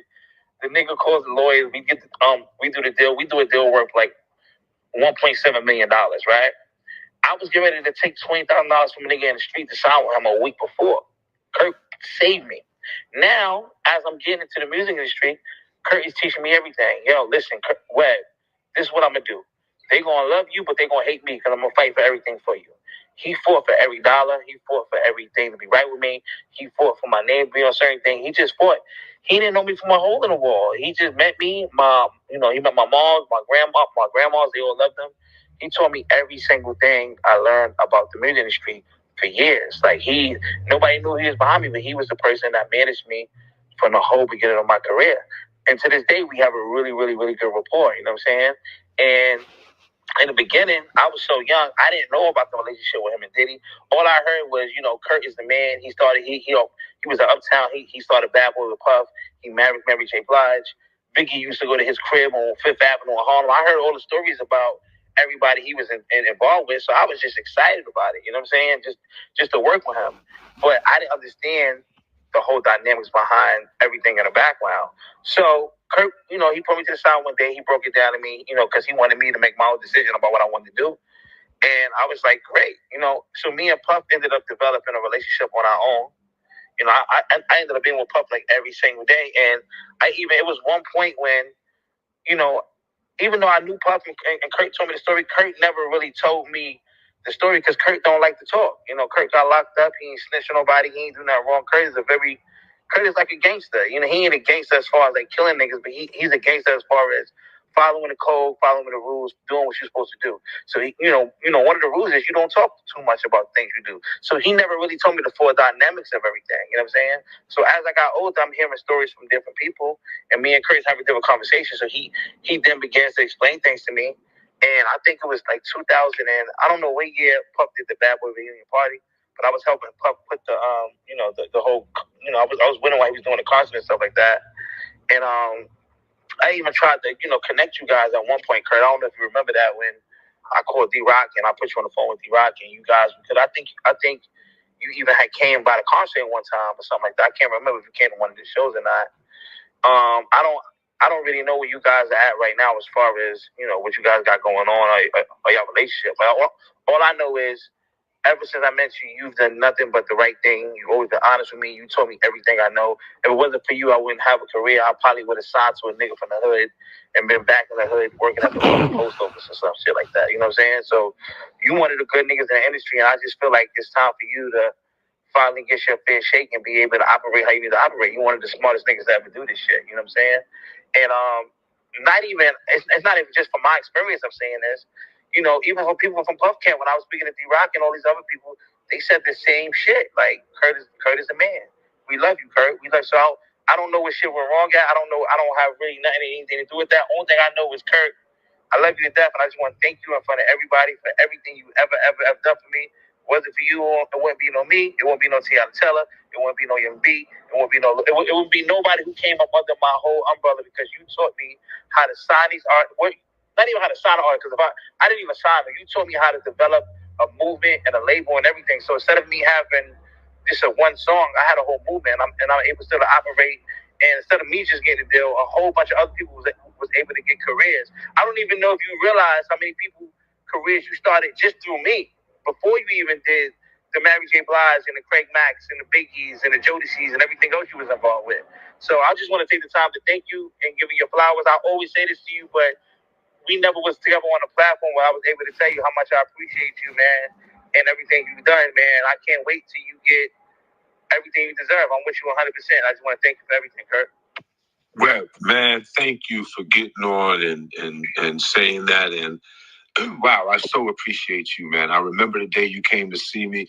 You left some things out. I was on an ankle bracelet. I just came home from the family. First of all, listen, Kurt. You had. Your hair was out. You wasn't braided and nothing like that. You was in there. I don't know if you were smoking weed or drinking liquor. You was lit. And then when we told you what we had, you got excited. You fixed your hair. You tried to cover the ankle brace, but I saw the shit already and all that. And then you just got to work. And then after that, the rest was history. I'm sorry, I had to laugh. Hi, everyone. Hey, what? Kumusta? All right, yeah, you got me good. Yeah, and I had an ankle bracelet on. And let's also mention that you had every executive coming uptown to meet you. And that legendary Chris Lighty, let's give him props right now. I want to shout him out. 100%. I want to shout out Chris Lighty. I was living at 1325 5th Avenue. Yep. He was coming uptown to secure Web. He was going to get the deal with him. He knew I just came home from the feds. I couldn't go outside. So they met downstairs in front of my building. I hung out the window and I said, Chris, I just came home and I would like to do this deal. He said, okay, Kurt, you can have it. And he left and went back down. And that was one other good reason how I was able to get Web. And we can't leave out Art Dukes, who's the person that brought me, that came and brought Web to my house. 100% out of my partner at the time. He definitely brought me to you. And his brother Big Russ as well, for sure. Yeah, and Big Russ, Harlem, and yes, and Chris Lighty, and I thank him for letting me have that. He was very gracious, a very gracious executive, and usually people don't bow out like that, but he saw me hanging out that window with that ankle bracelet that he couldn't see on my ankle. He might have felt sorry for me, and I thank you, Chris. Sleep in peace.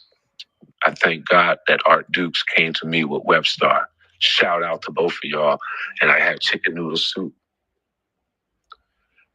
Doing chicken noodle soup my ex-business partner is shadowing me. Webb did mention that he formulated a friendship with him. I want to get into some of the details of what happened with my first project coming home from jail, that I was grateful that Art Dukes came to me, grateful that Big Russ in Harlem, that's his brother, and my brother, those are my brothers from another mother, and Webb trusted me to take him around and to get him a deal. I thank you, Monty Lipman, for opening up your doors. Monty Lipman and I go back to Orion Picture days. He was working as a radio promo jock right across the street from me on 57th Street and 5th Avenue, where Arista was, and I was at Orion in the bright 9 West 57th Street building, the building with the 9 in front of it in Midtown Manhattan. And he would want movie tickets, but mostly he wanted to see the assistants that we had. I'm sorry, Monty. And we had some beautiful girls up there. And I salute all the Orion team and my Orion family. I wish you all the best. And Monty Lipman and I knew each other from that time period. And when I came back all those years later, he was at the top, in the top of his game, or in the top of his field, running Universal Republic and one of the best labels out there. And he gave me an opportunity with the Webstar project. And so I salute him. Now listen, during that project, he gets a phone call. I'm just only telling the truth. He gets a phone call. We're about to shoot the video for Chicken Noodle Soup. And he gets a phone call from my former business partner. And that phone call, he says, I'll be in the video if Kirk Burrowes doesn't show up to the video shoot. I was fresh out of jail. I didn't think that was right. I told Monty I'm showing up to the shoot. I actually said some other choice words that might not have made me very professional at that moment in time, but I felt like fighting back. I didn't pick up on that deal, and I showed up at my shoot anyway. If you look at it as history, when they announced that Chicken Noodle Soup video will premiere, he beat us to the punch. If you look at the BET announcement, it's all historical. That Friday, he had his children, who one of them is my godson, and all of them I have no issues with. I love the children. But he had them doing the Chicken Noodle Soup. And fans at BET can check out his children doing the Chicken Noodle Soup before they see the Chicken Noodle Soup video premiere. It's a strange thing. I don't know what it is. Maybe your audience can help me to find out what it is. But this is the beginning of me trying to find out.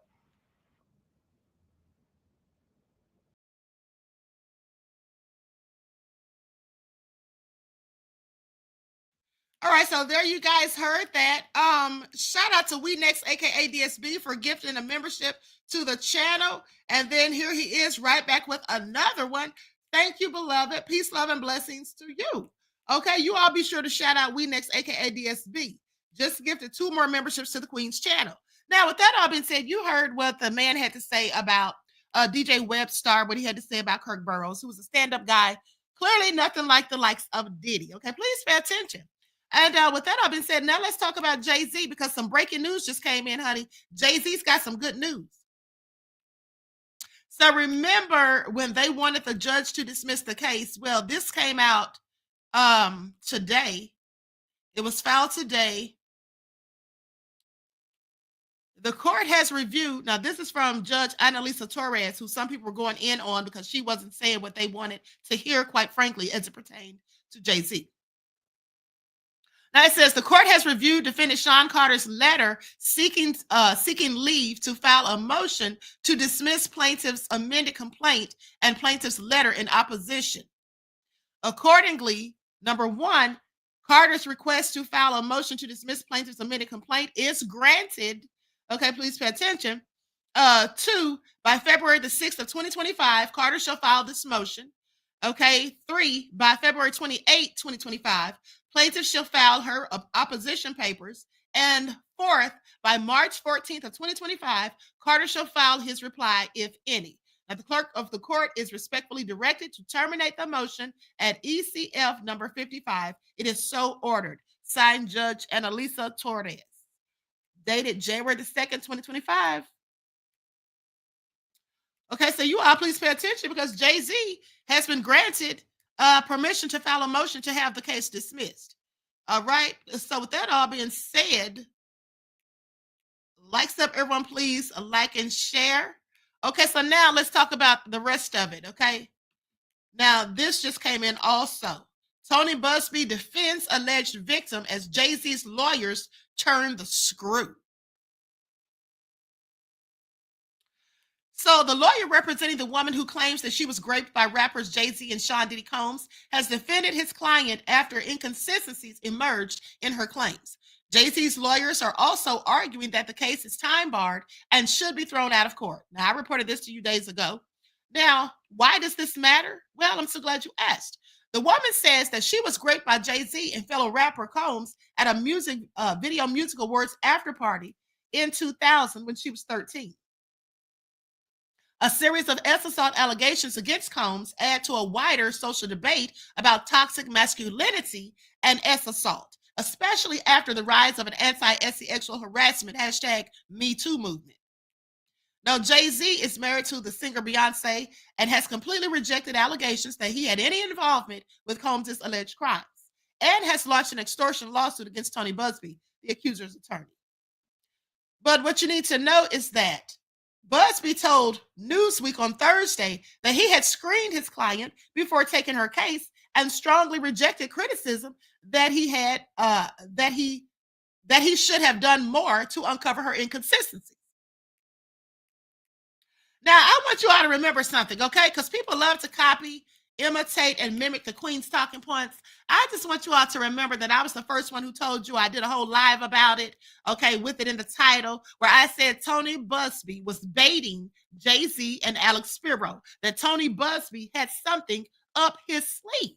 Now, the reason I bring this to your attention for you guys to remember that you heard it here first is because you know that some of these lackluster YouTubers who have bigger platforms and don't have the critical thinking skills that the Queen does love to mimic my logic and talking points. Okay, please pay attention. All right, I don't need to call any names. We already know who I'm talking about. Now, with that all being said, let's continue. So goes on to say opinions are like noses. Everyone has one and they all smell. That's what Buzbee said. This client was screened by at least 5 lawyers. She also underwent a background check, and we had a seasoned investigator and ex-cop check key points of her claim. She has a reasonable explanation for any alleged inconsistencies and remains adamant about her claim. Anyone who says that she wasn't properly screened is either ignorant or has an agenda. Please pay attention. Okay, because I told y'all, Tony Buzbee is always on point. Okay. I also heard someone saying after I showed the video of him in court and how I told you all that he was a very good trial attorney. I also heard someone mimicking that too. But let me continue. Now, she has a reasonable explanation. Okay. And he says these people doubting her and going in on her are all ignorant or have an agenda. Now, the plaintiff is one of over 200 people who have accused Combs of abuse. Combs is being held in a New York jail, awaiting trial on charges of trafficking, racketeering, and transportation to engage in prostitution. On December the 13th, NBC aired details of an interview. Well, we already know the rest. Now, former prosecutor, federal prosecutor that is, Niyama Ramani, said that the NBC interview could create a big problem for the accuser, arguing that potentially inconsistent testimony could be used during cross-examination. Ramani, now president of the West Coast Trial Lawyers law firm in California, said jurors may either believe the inconsistencies are innocent mistakes or think the accuser is lying. Now, separately, Jay-Z's lawyer, Alex Spiro, told the judge overseeing the lawsuit in a matter on December the 30th that any viable law claim is time-barred under New York's Child Victims Act. And what are people saying? Well, Former federal prosecutor Naima Ramani said that knowing that Jay-Z has already filed an extortion lawsuit and was going to strongly deny the allegations and call his client a liar, Buzbee made a mistake by not vetting the case better. See, that's where you're wrong, Mr. Naima Ramani, okay? I want you all to pay attention because this man's a whole legal expert. All right, I just want y'all to pay attention. But he thinks that Tony Buzbee didn't vet this woman correctly. I told you all that was all cap. Didn't I tell you all once in the chat, if you guys remember the Queen saying, the Queen saying that in fact, Tony Buzbee was flat out lying and pulling their leg when he said he didn't vet that woman. Okay, when he blamed it on another law firm. Didn't I tell you all that? Thank you for the ones in the chat who remember. I straight up told you all that. Okay, I said, nah, he's baiting them. That's exactly what he did. And they fell for it, like I told you guys days before. So I just want you all to pay attention because, you know, they love to mimic the Queen, honey, because unlike most of these other people who copy me, as I said before, and clearly patting myself on the back, I have critical thinking skills, okay? That's why I don't need to copy anyone's talking points ever, all right? Please pay attention. Now, with that all being said, goes on to say, and I find this all interesting. Now, it goes on to say that the NBC interview is a problem with the extent to with the inconsistent allegations and in the complaint, which had been amended. On December 26, New York Judge Annalisa Torres refused Jay-Z's application to dismiss the Great lawsuit. His motion was based on the plaintiff's inconsistencies. However, she has yet to rule on Jay-Z's claim that the case is time barred. Jay-Z is continuing his extortion lawsuit against Buzbee in California. Buzbee has denied any wrongdoing. Well, that's because Buzbee didn't do anything wrong. Okay? Buzbee's not the one who did anything wrong. Alex Spiro is. Okay, I want y'all to pay attention. That's why the judge went in on him. And I also want you all to pay attention to, I'm the one that told y'all how nefarious Alex Spiro really is. Okay, how he really gets down. And I brought the receipts. Okay, please pay attention. See, I don't have to come on here and tell y'all what the streets are saying because I really don't care what the streets are saying unless the streets have facts. Okay, please pay attention. When people say what the streets are saying, that's 9 times out of 10 some bullshit they made up. Okay, I just want y'all to pay attention. All right, now, so Tony Buzbee says she has a very good explanation for those inconsistencies. All right, a very good explanation for those inconsistencies. Now, again, the judge has ruled as of today that Jay-Z has until February to go ahead and file that motion to have the case dismissed. Okay, remember, you heard it here first because I break news. That's what I do. Okay, often imitated, but again, beloveds, never duplicated. Please pay attention. He has until February the 6th to file the motion. The accuser then has till February the 28th, okay, to file a response, to file her opposition papers. And then Jay-Z's team has until March the 14th to give a reply, if in fact they have any. So though the case hasn't been dismissed, he's been allowed to file to have it dismissed. Okay? Sheila said, Buzbee ain't no fool. That's right. You better know it, beloved. Okay? Always bet on the Queen. That's all I'm saying. All right? Domisha said the Queen with the receipts to back it. Okay? Thank you, beloved. All right? And so with that all being said, we next, aka DSB, thank you for your kind contribution to the channel, beloved. Thank you for your $50 super sticker. Peace, love, and blessings to you. All right. So with that all being said, Terry Hinn says, let's see how this all plays out in court. Absolutely. That's what we're going to see. That's exactly what we're going to see. So, you know, I just want to thank you all for tuning in once again. I know that it was a while for I got on here today, but guess what? I was up early at 5 a.m. this morning so that I could retwist my locks. Okay. And it took me about 4 hours. All right. And then I had to sit under the dryer. And then I had some other things to do. Okay. So sorry I didn't get to do your morning wake up call. But now I want you all to listen to this. How the P. Diddy scandal took over the entertainment industry. The rapper's SEX scandal is spreading ever more widely to take in celebrities from across the worlds of pop and film. Now, as Sean Combs, aka P. Diddy, enters 2025 in New York's Metropolitan Detention Center, facing numerous charges of S abuse, the scandal revolving around him increasingly resembles the Epstein Island of pop culture. We already know that. Now, I'm not going to read this whole thing, but Combs, the pioneering rap mogul and producer who built a $1 billion empire across music, fashion, TV, and alcohol brands, is awaiting a May trial on 3 federal charges of racketeering as trafficking by force and transportation for purposes of prostitution, alongside an increasing number of civil cases. A team of lawyers claim to have heard 3,000 allegations, including abuse, kidnap, rape, bribery, sexual extortion, all against the mogul. They plan to bring up to 120 lawsuits against him for assaults dating back to the early 1990s against both men, women, including many minors. Combs' lawyers insist that he has never assaulted anyone. Now, as cases have progressed, other big stars have been drawn into the controversy.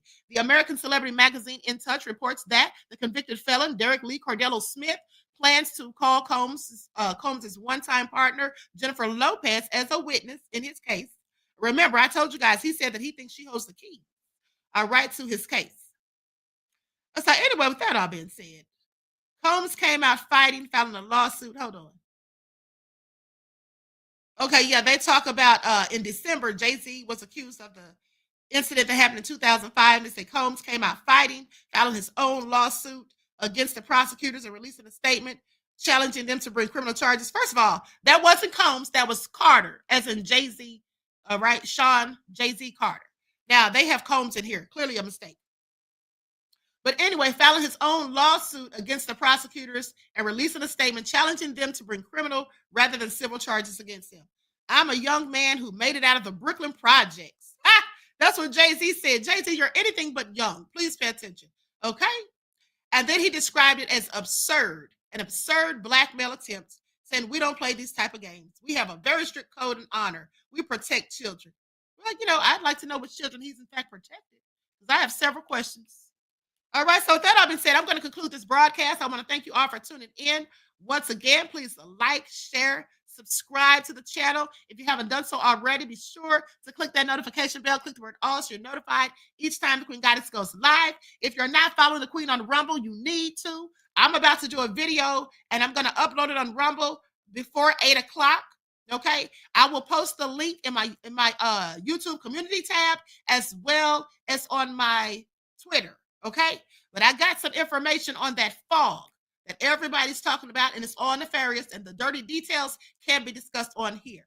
Okay, so with that all being said, look for that on Rumble, and on Rumble, my name is Queen Ahmadiyyah Shakur 227. All right, so make sure y'all check that out. I'm right from Crisis Queen. You look absolutely radiant. Thank you, beloved. I appreciate you. Okay, so with that all being said, I love you all to life. I hope you enjoy the rest of this beautiful day. Each one teach one. That's how we grow and thrive. Do something productive, constructive, but never destructive. And always remember, beloveds, to keep the Most High first in your lives. Till next time, peace.